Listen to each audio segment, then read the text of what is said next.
ጠላት በአደባባይ የድርድር ምልክት ያሳየ በምስጢር ግን የየብስ ጥቃት ያሴረ ነው። እኛ ግን ዝግጁ ነን። ሚሳኤሎቻችን ተደቅነዋል። የኢራን ኃይሎች የአሜሪካ ወታደሮችን መምጣት እየጠበቁ ነው ሲሉ የኢራን የፓርላማ አፈ ጉባኤ መሐመድ ባቄር ጋሊባፍ ዝተዋል። የአሜሪካ ወታደሮች የኢራንን መሬት ከረገጡ በእሳት ይለበለባሉ ሲሉ አፈ ጉባኤው አክለዋል።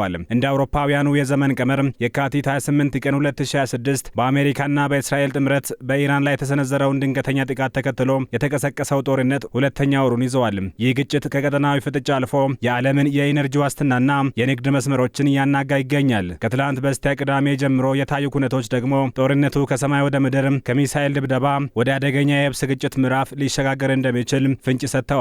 በሺዎች የሚቆጠሩ ሰዎችን ሕይወት የቀጠፈውና የዓለምን ምጣኔ ሀብት ያሽመደመደው ይህ ጦርነት አሁን የዲፕሎማሲው ጥረትና ወታደራዊ ዝግጅት በከፍተኛ ፍጥነት እየተፋጠጡበት ያለ ወሳኝ የታሪክ ምዕራፍ ላይ ደርሷል። የኢራን ፓርላማ አፈ ጉባኤ መሐመድ ባቄር ጋሊባፍ ዋሽንግተንን በከባድ ቃላት ወርፈዋል። ጠንከር ያለ ዛቻቸውንም ሰንዝረዋል። አሜሪካ በአንድ በኩል ለድርድር መልእክት እየላከች በሌላ በኩል ደግሞ የየብስ ወረራ ለማካሄድ የተዘጋጀች ነው ያሉት ጋሊባፍ ለሀገሪቱ ባስተላለፉት መልእክት የአሜሪካ ወታደሮች የኢራንን መሬት ከረገጡ በእሳት ይቃጠላሉ።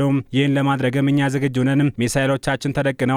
የኢራን ኃይሎች የአሜሪካ ወታደሮችን መምጣት እየጠበቁ ነው ብለዋል። በአንጻሩ ከፔንታጎን የወጡ መረጃዎች እንደሚያመላክቱት የአሜሪካ ባህር ኃይል በክልሉ በከፍተኛ ቁጥር የሰፈሩ ነው። ዩኤስኤስ ትሪፖሊ የተሰኘችው የአምፊቢያን ጥቃት መርከብ በሺዎች የሚቆጠሩ ወታደሮችን ይዛ መካከለኛው ምስራቅ ደርሳለች። ዋሽንግተን ፖስት እንደዘገበው የአሜሪካ መከላከያ ሚኒስቴር ለሳምንታት የሚቆይ የየብስ ዘመቻ እቅድ እያዘጋጀው ነው ተብሏል። ምንም እንኳን ሙሉ በሙሉ ወረራ ባይሆንም እንደ ካርግ ደሴት ያሉ የኢራን ዋና የነዳጅ ኤክስፖርት ማዕከላትን በኃይል ለመያዝና በሆርሙዝ የባህር ወሽመጥ አቅራቢያ የሚገኙ የኢራን የጦር መሰረቶችን ለማውደም ታቅዷል።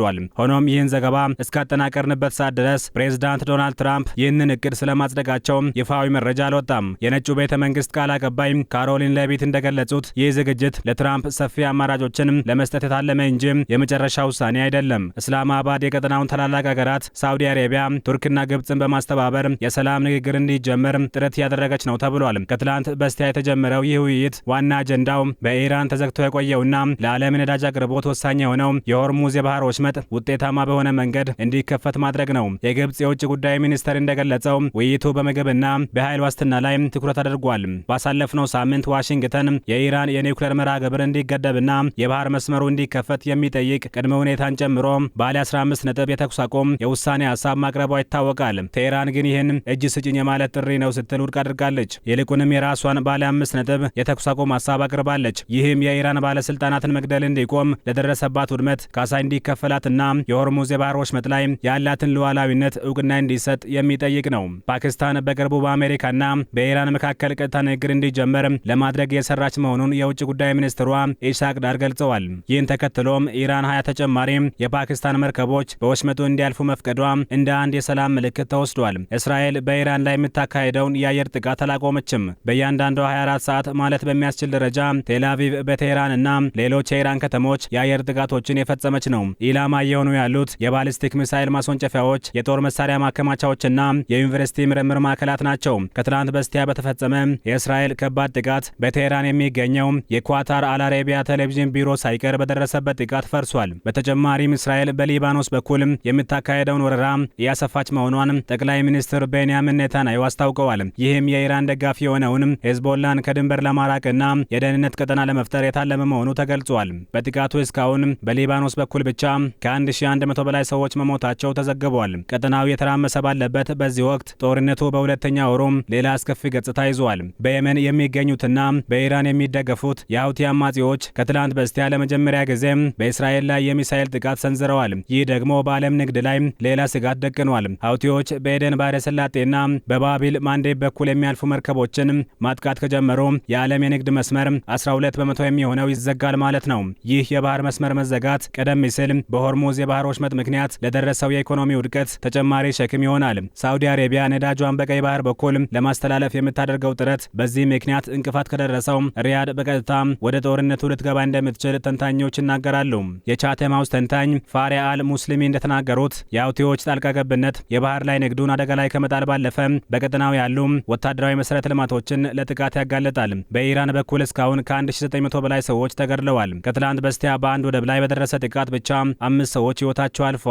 በቤርሺባ አቅራቢያ የሚገኝ የኬሚካል ፋብሪካ መመታቱ የኬሚካል መፍሰስም ስጋት ፈጥሯል። 11 እስራኤላውያንም በሚሳኤል ፍንጣሪ ቆስለዋል። በባህሬንና በተባበሩት አረብ ኤምሬቶች የሚገኙ ግዙፍ የአልሙኒየም ፋብሪካዎች በጥቃት ወድመዋል። ኤምሬቶች ለደረሰባት ጉዳት ከኢራን ካሳ መጠየቅ ጀምራለች። ኢራን እስራኤል የሳይንስና የቴክኖሎጂ ተቋማትን ደብድባለች በማለት በኳታርና በኤምሬቶች የሚገኙ የአሜሪካ ዩኒቨርሲቲ ቅርንጫፎችን እንደ ቻርጅ ታውን፣ ኒውዮርክና ኖርዝ ዌስተርን ዩኒቨርሲቲ ያሉትን ኢላማ እንደምታደርግ ዝታለች። ይህ በእንዲህ እንዳለ ፕሬዝዳንት ዶናልድ ትራምፕ በአገር ውስጥም ትልቅ ተቃውሞ የገጠማቸው ነው። በመጪው ዳር የሚካሄደው የስልጣን ዘመን የአጋማሽ ምርጫ እየቀረበ ባለበት ወቅት ይህ ጦርነት የሪፐብሊካን ፓርቲን ተወዳጅነት ያሳጣ ይገኛል። በዋሽንግተንና በሌሎች ከተሞች ጦርነቱን የሚቃወሙ ሰፊ ህዝባዊ ሰልፎች ተካሂደዋል። ትራምፕ በኢራን ላይ የ10 ቀን ቀነ ገደብ ያስቀመጡ ቢሆንም ወታደራዊ እርምጃውን ማፋፋም ወይም በድርድር መውጣት በሚሉ ሁለት አስቸጋሪ ምርጫዎች መካከል ተወጥረዋል። የቀድሞ የአሜሪካ የደህንነት ባለስልጣን ጆናታን ፓኒኮፍ እንደገለጹት ትራምፕ ጦርነቱን ለማቆም ያላቸው አማራጮች ሁሉ መጥፎች ናቸው።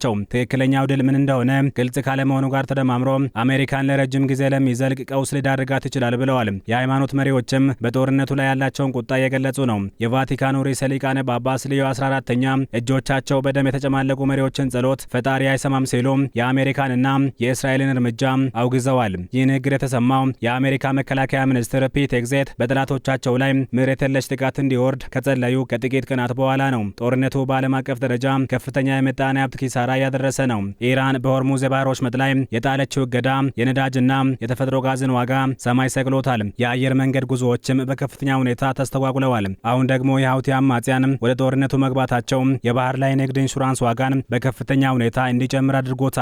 ይህ ጦርነት አሁን በዲፕሎማሲውና በወታደራዊ ፍጥጫ መካከል ባለ ቀጭን ገመድ ተወጥሮ ይገኛል። የፓኪስታን ጥረት መጠነኛ ተስፋ ቢሰጥም ሁለቱም ወገኖች የያዙት ጽንፈኛ አቋም ግን ሰላሙን ሩቅ አድርጎታል። ጦርነቱ ወደ የብስ ጥቃት ከተሻገረ መካከለኛው ምስራቅ ለዓመታት የማይወጣበት ጣጣ ውስጥ ሊገባ ይችላል ሲሉም ተንታኞች ስጋታቸውን ይገልጻሉ። የአሜሪካ ወታደሮች በኢራን መሬት ላይ የሚያደርጉት ማንኛውም እንቅስቃሴ የአካባቢውን ታጣቂዎች በሙሉ ወደ ጦርነቱ ሊጋብዛቸው ይችላል።